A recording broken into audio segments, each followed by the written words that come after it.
നമസ്കാരം. ഈ നിയമസഭാ തെരഞ്ഞെടുപ്പിൽ അമ്പൂക്കായ്ക്ക് ഇത്രയും വലിയൊരു പരാജയത്തിന് അവസരമൊരുക്കിയ സംഘപരിവാറിന് ഹൃദയം നിറഞ്ഞ അഭിനന്ദനം കൊടുക്കേണ്ടതുണ്ട്. തെരഞ്ഞെടുപ്പിന് മുന്നോടിയായിട്ട് ബേപ്പൂർ മണ്ഡലത്തിൽ കഴിഞ്ഞ തവണ വിജയിച്ചതിനേക്കാൾ മികച്ച ഭൂരിപക്ഷത്തിന് റിയാസിന് വിജയിക്കാനുള്ള അവസരം ഉണ്ടാക്കി കൊടുത്തത് ഇക്കഴിഞ്ഞ ദിവസം ദേശീയപാത ഉദ്ഘാടനത്തോടനുബന്ധിച്ച് സംഘപരിവാർ ചെയ്ത നെറുകെട്ട പ്രവർത്തനമാണ്. അത് ജനങ്ങൾക്കിടയിൽ വലിയ ഇമ്പാക്റ്റ് ഉണ്ടാക്കിയിട്ടുണ്ട്.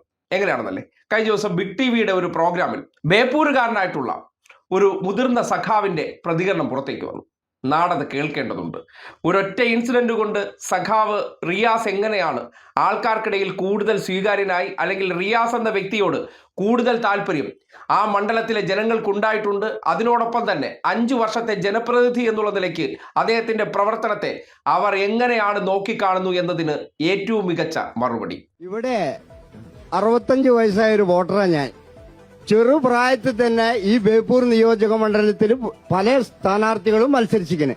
എന്നാൽ 5 മിനിറ്റ് 50 മിനിറ്റ് കൂടുമ്പോ വാക്കു മാറ്റി പറയണ ഒരു സ്ഥാനാർത്ഥി വരുന്നുണ്ട്. പ്രഖ്യാപിത നയം, ഞാൻ ഇനി UDF-ലേക്ക് ഇല്ല, ഇന്നെ വിളിക്കരുത്. ഇതാണ് ഇവിടെ UDF-കാര് പുലി വരണേന്ന് പറയാൻ തുടങ്ങിയിട്ട് കുറേയായി. ഇപ്പോഴും പുലിമുരുകൻ ഉണ്ടാവുമ്പോ ഞങ്ങൾക്കെന്ത് പേടിക്കാനാ? ഒരു പേടിയില്ല. പുലിമുരുകൻ ഇവിടെ ഉണ്ട്.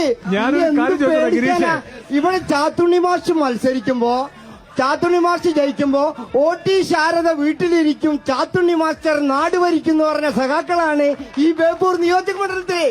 അന്ന് മുതൽ ഇന്ന് വരെ ഇതിനെക്കാട്ടിയും വലിയ മാധവൻകുട്ടി വന്നിട്ട് പോലും ഇവിടുന്ന് പോയിക്കിന്. പിന്നെ അൻവറ്, പേര് ഗോപി.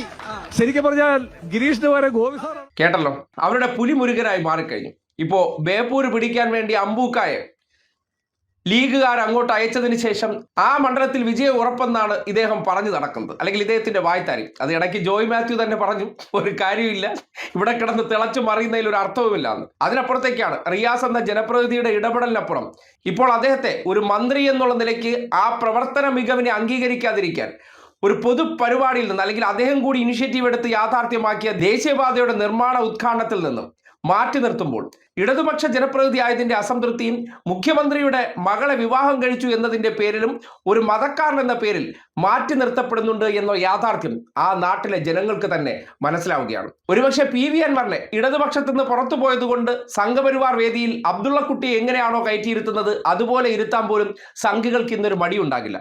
പക്ഷേ ഇടതുപക്ഷത്തിന്റെ ഭാഗമായി ഒരു മന്ത്രി എന്നുള്ള നിലയ്ക്ക് മികച്ച പ്രവർത്തന മികവ് കാട്ടിയത് അദ്ദേഹത്തോടുള്ള അസംതൃപ്തി വർദ്ധിപ്പിച്ചിട്ടുണ്ട്. കാര്യം വ്യക്തി എന്നുള്ള നിലയ്ക്ക് അദ്ദേഹത്തിന്റെ പ്രകടനങ്ങൾ ജനശ്രദ്ധ ആകർഷിക്കുന്നു എന്ന് പറഞ്ഞാൽ ഉടനടി പിന്നെ തിരയേണ്ടത് എന്തൊക്കെയാണ്? അദ്ദേഹത്തിന്റെ മതമാണ്. മതം നോക്കി അദ്ദേഹത്തെ ഡീഗ്രേഡ് ചെയ്യുക. അതിനും അപ്പുറത്തേക്ക് കേരളത്തിന്റെ മുഖ്യമന്ത്രിയുടെ മരുമകനായി എന്നുള്ളത് അദ്ദേഹത്തിന്റെ പ്രവർത്തനങ്ങളെ സകലതും റദ്ദാക്കിക്കൊണ്ട് ആ ഒരു ചെറിയ പേരിലേക്ക് ചുരുക്കാനുള്ള കേരളത്തിനകത്തെ സംഘടിതമായിട്ടുള്ള നീക്കത്തെ ജനത്തെ ബോധ്യപ്പെടുത്താനുള്ള അവസരം ഉണ്ടാക്കിയിരിക്കുകയാണ്. ആ നിലയ്ക്ക് റിയാസ് എന്ന വ്യക്തി ഒരു രാഷ്ട്രീയക്കാരൻ എന്നുള്ള നിലയ്ക്കും ഒരു ജനപ്രതിനിധി എന്നുള്ള നിലയ്ക്കും ആ മണ്ഡലത്തിൽ സജീവമായിരിക്കെ ഏറ്റെടുത്ത ഉത്തരവാദിത്വം ആത്മാർത്ഥമായി ചെയ്ത് പൂർത്തീകരിക്കാൻ വേണ്ടി പരിശ്രമം നടത്തുകയും അത് ശ്രദ്ധിക്കപ്പെടുമ്പോൾ അദ്ദേഹത്തെ അരികുവൽക്കരിക്കാൻ വേണ്ടി ചെയ്ത പ്രവർത്തനങ്ങൾ നാട് കണ്ണു തുറന്ന് കണ്ടിരിക്കുകയാണ്. അതുകൊണ്ട് ഈ നിയമസഭാ തെരഞ്ഞെടുപ്പിലെ ആദ്യത്തെ വിജയം, ഏറ്റവും ഗംഭീര വിജയങ്ങളിൽ ഒന്ന് ആർക്ക് എന്ന് ചോദിച്ചാൽ അത് മുഹമ്മദ് റിയാസിനാണ്, അത് ബേപ്പൂരിനാണ്. അത് ഉറപ്പിക്കാൻ സംഘപരിവാറിന്റെ ഇത്രയും വലിയൊരു സഹായത്തിന് നന്ദി പറയാതിരിക്കാൻ പറ്റും. അതുകൊണ്ട് ബേപ്പൂരിലെ ഒരൊറ്റ വിജയത്തോടുകൂടി അമ്പൂക്ക എന്ന കേരള രാഷ്ട്രീയത്തിലെ ഗതി കിട്ടാത്ത രാഷ്ട്രീയ പ്രേതത്തിന്റെ രാഷ്ട്രീയ അന്ത്യം കൂടി ഈ വിജയത്തോടു കൂടി ഉണ്ടാകുമെന്നുള്ളതാണ് യാഥാർത്ഥ്യം. അതിന് അവസരമൊരുക്കിയ സംഘപരിവാറിനോട് എല്ലാ കാലത്തും ഇടതുപക്ഷക്കാർ കടപ്പെട്ടിരിക്കുന്നു എന്നുകൂടി പറയേണ്ടി വരികയാണ്.